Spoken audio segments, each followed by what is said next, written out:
Cardinal Dolan met with the president last November, and it did not go well. I don't want to act like I'm judging the president. I don't know. There are those who tell me that I was misled. There are those who tell me that you simply misunderstood. Now, they haven't backed off, and you have a number of options that you can challenge. However, the church basically is in a position now of promoting an unpopular concept, the ban of contraception. Mm-hmm. You're right on target. It's a tough battle because of that, and our opponents are very shrewd because they've chosen an issue that they know we're not very popular on, and that's why, Bill, we have to be very vigorous in insisting that this is not about contraception. It's about religious freedom. And I don't want to judge people, but I think there would be a drift in the administration that this is a good issue, and if we can divide the Catholic community, because it's already divided, and if one can caricature the bishops as being hopelessly out of touch, these bullies who are trying to achieve judicially and legislatively what they've been unable to achieve because their moral integrity has been compromised recently, there's that force out there trying to caricature us. All right? But we can't back down from this fight because it's about religious freedom. It's close to the very heart of what the democratic enterprise that we know and love as the United States of America is all about.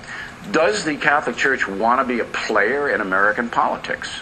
Yeah, the Catholic Church wants its people to be a player in American politics. All right, 28% of the population of the United States are Catholics. Okay, and the Catholic Church, through them, you bet, wants to have a say in the direction of our beloved country. To think that there's a Berlin Wall between one's religious convictions and one's political activity is crazy. It's ludicrous. It's not only non-Catholic, non-Christian, non-biblical, it's also un-American. Because you're a better historian than I am, Bill. You know that every great movement in American history has been driven by people of religious conviction. And if we duct tape the churches, I'm just not talking about the Catholic Church, if we duct tape the role of religion and the churches and morally convinced people in the marketplace, that's going to lead to a huge deficit, a huge void, and there are many people who want to fill it up.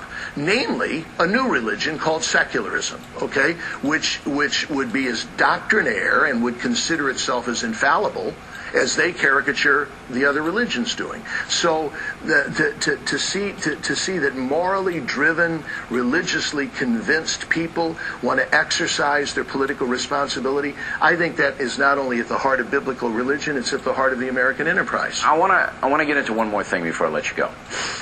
You said the religion of secularism, all right? So it's basically the Catholic Church and other faith-based people, other religions, against the American media and entertainment industry. Mm-hmm. That's how I see it. Mm-hmm. All right, the American press, very secular, would you agree? Mm-hmm. Yeah. Okay. And the entertainment industry pounding secularism all day long. So you find yourself on the defensive. Yep.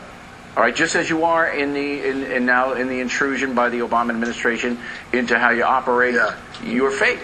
Prior to that, Bill, there was a remarkable unanimity among Catholics saying, this is time for the church to stand up. This is an unwarranted, radical, unprecedented intrusion into the life of the church, and we can't go there as Americans. And you think it might be a uniting? That could be a uniting. Now, that's been fractured a bit since February 10th, because there are some who say, okay, now the administration has seen our point, we can back off. We bishops don't think we can. But I'm wondering if this is the issue that will bring us together. Maybe.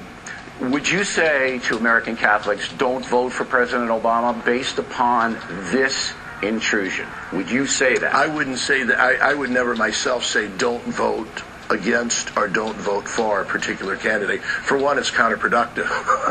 I'd probably be doing the opponent a big favor if I would, because even very faithful Catholics, Bill, don't like their bishops or priests telling them how to vote. Person or even on a particular issue.